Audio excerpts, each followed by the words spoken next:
दोस्तों नमस्कार। एक बार फिर आपका स्वागत है बड़ी खबर बड़े खुलासे में। दिल्ली में आम आदमी पार्टी के घोटाले एक के बाद एक खुलते जा रहे हैं और अब नया घोटाला सत्येंद्र जैन को लेकर खुला है। इस पर आपको बता दें कि बड़ी कार्रवाई होने जा रही है और ईडी को राष्ट्रपति से मंजूरी मिल गई है कि वो सत्येंद्र जैन को गिरफ्तार कर सके।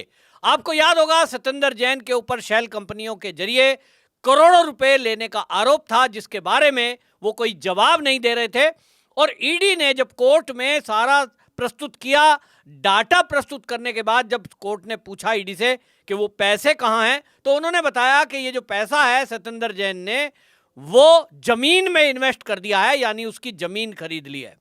अब वो बेनामी संपत्ति को ईडी ने अटैच किया था, लेकिन उसके बावजूद भी अभी घोटाले खुलना बाकी है। तो इसमें अब गिरफ्तारी फिर से होनी है, क्योंकि कोर्ट ने उनको जमानत दे दी थी और कोर्ट में सत्येंद्र जैन के द्वारा कुछ पेपर लगाए गए थे कि मैं बीमार हूं, और बीमारी के बाद उनको कोर्ट ने एक याचिका के बाद जमानत दे दी। ईडी का कहना है कि अभी पूछताछ होना बाकी है। वो जमीन जिस तरह से खरीदी गई, जिसमें ये बताया गया था कि ये जो पैसा शेल कंपनी के जरिए मिला लगभग 5 करोड़ रुपया, लेकिन वो जो जमीन है वो बताया जा रहा है कि लगभग 32 करोड़ रुपए की है। यानी बाकी पैसा कहां से आया, दिल्ली में 32 करोड़ की जमीन 5 करोड़ में कैसे मिल गई, इसकी जांच होना अभी बाकी है। तो कुछ और घोटाले खुलेंगे। इस बीच एक और खबर दिल्ली से ही है कि किस तरह से केजरीवाल ने अपनी सरकार के घोटालों को छुपाने के लिए, पत्रकारों को मैनेज करने के लिए, कुछ पत्रकारों को दिल्ली में यूनिवर्सिटियों में नौकरी दे दी, गवर्निंग बॉडी के अंदर उनको सदस्य के रूप में नौकरी दे दी और लगभग 5-5 लाख रुपया उनको महीने का वेतन दिया। आप जानिए, आप चौंक जाएंगे। अब ये एक आश्चर्य की बात होती थी कि जिस तरह से अरविंद केजरीवाल और उनके नेता दिन में 4-4, 5-5 प्रेस कॉन्फ्रेंस करते थे, आरोप लगाते थे और भाग जाते थे। कई मामलों में आरोप लगाने के बाद जब कोर्ट से फटकार लगती थी और वो आरोप को सिद्ध नहीं कर पाते थे, माफी मांग के निकल लेते थे। सवाल उठता था कि दिल्ली में अगर शराब का घोटाला हुआ है, दिल्ली में यदि स्कूलों की स्थिति बदहाल है और केजरीवाल दावा करते हैं कि हमारे स्कूल वर्ल्ड क्लास हैं, अगर स्वास्थ्य सेवाएं दिल्ली में वर्ल्ड क्लास हैं, केजरीवाल दावा कर रहे हैं कि हमने वर्ल्ड क्लास स्वास्थ्य सेवा खड़ी की है, बीजेपी के नेता एक्सपोज कर रहे हैं कि मोहल्ला क्लिनिकों में तो जानवर लेट रहे हैं। तो मामला है क्या? भारतीय जनता पार्टी के नेता मीडिया को साथ लेकर जाते हैं, एक्सपोज करते हैं, लेकिन वो खबर नहीं बनती। अरविंद केजरीवाल के घोटाले पर बात जब भारतीय जनता पार्टी के नेता करते हैं, उस पर कोई खबर, ब्रेकिंग न्यूज नहीं चलाई जाती। मामला क्या है? तो सब लोग इस बात का अंदेशा लगा रहे थे कि कहीं ना कहीं जो मीडिया है, मीडिया कर्मी हैं, उनको अरविंद केजरीवाल ने कुछ ना कुछ लालच दिया हुआ है। खुलकर कोई बोलता नहीं था, क्योंकि ऐड हर मीडिया चैनल को मिलते हैं, चाहे वो बीजेपी की सरकार हो, चाहे वो आम आदमी पार्टी की सरकार हो। और इसीलिए आम आदमी की पार्टी की सरकारों से जब पूछा जाता था, प्रवक्ताओं से, कि भाई बीजेपी आरोप लगा रही है कि आपकी स्वास्थ्य सेवाएं बहुत बेकार हैं, आपके स्कूलों की हालत जर्जर है, तो फिर इस पर वो ये कहते थे कि देखिए ये तो जो है नकली फर्जी आरोप हैं और आप पत्रकारों से पूछ लीजिए। तो पत्रकार कोई भी क्रॉस क्वेश्चन प्रेस कॉन्फ्रेंस में नहीं करता था। आप पुरानी प्रेस कॉन्फ्रेंस कोई भी उठा के देखिए, चाहे वो अरविंद केजरीवाल की प्रेस कॉन्फ्रेंस हो, चाहे आतिशी मारलेना की प्रेस कॉन्फ्रेंस हो, चाहे संजय सिंह की प्रेस कॉन्फ्रेंस हो, अभी भी आप देखिए, आपको वो आम आदमी पार्टी के सोशल मीडिया अकाउंट पर मिलेंगी। आपको कहीं भी पत्रकार क्रॉस क्वेश्चन करता हुआ उसमें नहीं सुनाई देगा। कारण क्या है? अब खुलासा हुआ है, और खुलासा यह हुआ है कि जो अंदेशा लोग लगा रहे थे कि कहीं ना कहीं मीडिया को करोड़ों के विज्ञापन देकर के उनका मुंह बंद किया हुआ है, मामला उतना भर नहीं है। जो आम आदमी पार्टी को कवर करने वाले पत्रकार थे, उन पत्रकारों को, जैसा मैंने बताया कि अब खुलासा हुआ है कि केजरीवाल की सरकार में केजरीवाल ने उनको दिल्ली यूनिवर्सिटियों में गवर्निंग बॉडी का मेंबर बना दिया, महीने के 5-5 लाख रुपए उनको पेमेंट दी गई। अब आप सोचिए, किसी पत्रकार को अगर महीने के 5 लाख मिलेंगे तो न्यूज चैनल पर उसको कितने पैसे मिल रहे होंगे? मुश्किल से ज़्यादा लगा लीजिए तो 1 लाख मिल रहा होगा। लेकिन अगर केजरीवाल उनको 5 लाख रुपए वेतन दे रहा है तो वो पत्रकार की नौकरी थोड़ा ही करेंगे।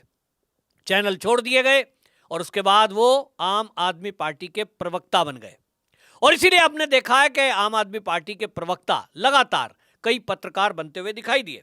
खुलासा हुआ है कि सरकारी कॉलेजों में जिस तरह से पैरोल पर ये नियुक्तियां हुई, नियमों को ताक पे रखकर हुई, और ये भी अभी खुलासा होना बाकी है कि कितनी नियुक्तियां डीटीसी में इस तरह से की गई, कितनी नियुक्तियां मोहल्ला क्लिनिकों में डॉक्टरों को और मेडिकल स्टाफ को रखा गया। इसी तरह बिजली विभागों में भी फोन कॉल के आधार पर नौकरियां दिलवा दी गई। इसकी भी जांच होना बड़ा आवश्यक है। यानी हर दिल्ली के विभाग में नियमों को ताक पे रखकर, और बीजेपी के नेताओं का कहना है खुलकर कि रिश्वत ली गई और लोगों को नौकरियों पे लगाया गया।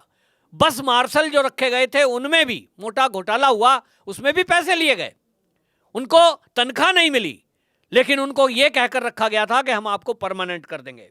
अब जो खुलासा हुआ है पत्रकार के बारे में, आप याद करिए, अनुराग ढांडा इनका खुलासा किया है और इनका खुलासा भारतीय जनता पार्टी के नेताओं ने किया है और एक्स पर पोस्ट किया है कि वो जी न्यूज छोड़कर आम आदमी पार्टी के फुल टाइम प्रवक्ता बन गए।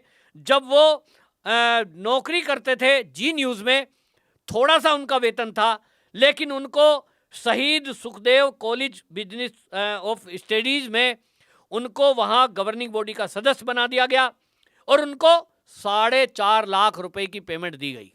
या दिल्ली वालों के टैक्स का पैसा इस तरह से पत्रकारों को लुटाया गया। फिर वो बाद में आम आदमी पार्टी के प्रवक्ता बन गए। इसी तरह एक पत्रकार के नाम का खुलासा हुआ है, शरद शर्मा।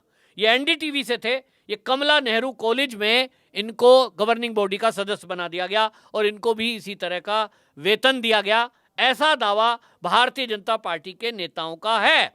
इसके अलावा हमने देखा कि करोड़ों रुपए के विज्ञापन आम आदमी पार्टी के न्यूज चैनलों को दिए जाते थे। और आपको याद होगा कि आज के 5 साल पहले जब चुनाव हुआ था, क्योंकि ये चुनाव तो अब केजरीवाल ने लूज कर दिया, इसके पहले जब चुनाव था, आप याद करिए, चाहे वो कोई भी बड़ा चैनल क्यों ना हो, मैं नाम नहीं लूंगा, हर बड़े न्यूज चैनल पर हर 5 मिनट में, हद हो गई थी, हर 5 मिनट 10 मिनट में केजरीवाल का ऐड आता था।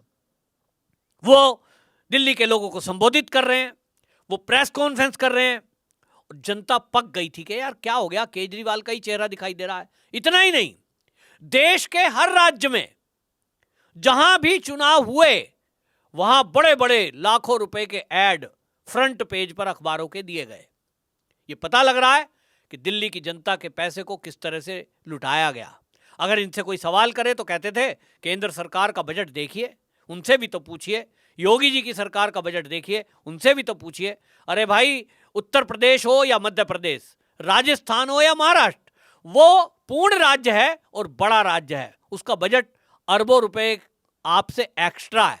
आप दिल्ली, जो कि पूर्ण राज्य नहीं है, उसकी तुलना उत्तर प्रदेश जैसे राज्य से कर रहे हैं, केंद्र से अपनी तुलना कर रहे हैं।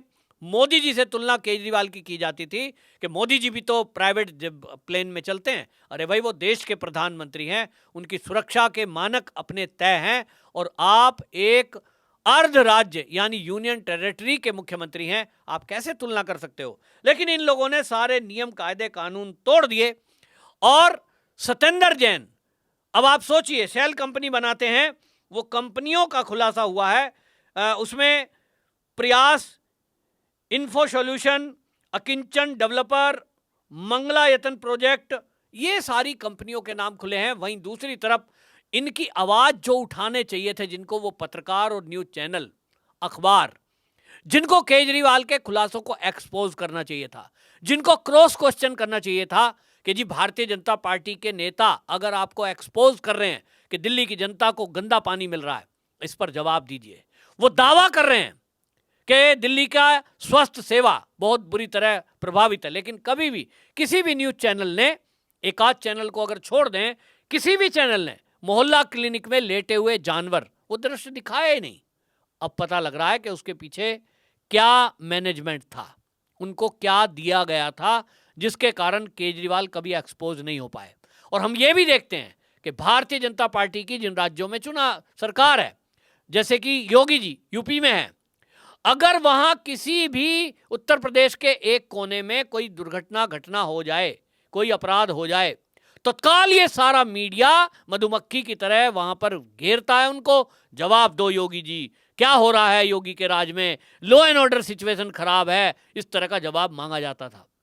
आपने अक्सर देखा होगा, मुझे तो अच्छे से याद है, योगी जी 2017 से जब से उत्तर प्रदेश के मुख्यमंत्री बने हैं, पत्रकारों का एक पूरा ग्रुप और एक अखबार बहुत बड़ा है, वो अखबार भी लगातार उत्तर प्रदेश में छोटी से छोटी घटना को बढ़ा चढ़ाकर दिखाता रहा है, योगी जी पर सवाल उठाता रहा है, योगी की पुलिस पर सवाल उठाता रहा है। यही सारा ग्रुप दिल्ली पर जितनी अनियमितता दिल्ली में हुई, ये तो अब चुनाव हुआ, दिल्ली का विधानसभा चुनाव हुआ तो बीजेपी के लीडर गली गली गए, झुग्गियों में गए, तो बुरी तरह मीडिया जो था वो अब उसको दिखाना ही था कि जब जो है बड़े बड़े लीडर जो है झुग्गी में जाएंगे तो एक्सपोज हुए कि देखिए झुग्गी में किस तरह से मलमूत्र सड़कों पर बह रहा है, किस तरह से लोग खरीद कर पानी पीने को मजबूर हैं, किस तरह से बदहाल दिल्ली है, पूरी दिल्ली में कूड़ा कचरा फैला है। अगर ये चुनाव नहीं होते और ये भारतीय जनता पार्टी के बड़े बड़े लीडर झुग्गी झोंपड़ियों में जाकर एक्सपोज नहीं कर रहे होते तो कभी भी ये पता नहीं लग पाता। और पत्रकार इनको हमेशा आम आदमी पार्टी को एक्सपोज कभी नहीं करते। ये तो अब चीजें खुलकर आ रही हैं तो पता चलता है कि ये जो पत्रकार हैं, अब तो ये भी पता लग रहा है कि ये पत्रकारों को जोर सूरज जैसे लोग भी फंड कर रहे हैं।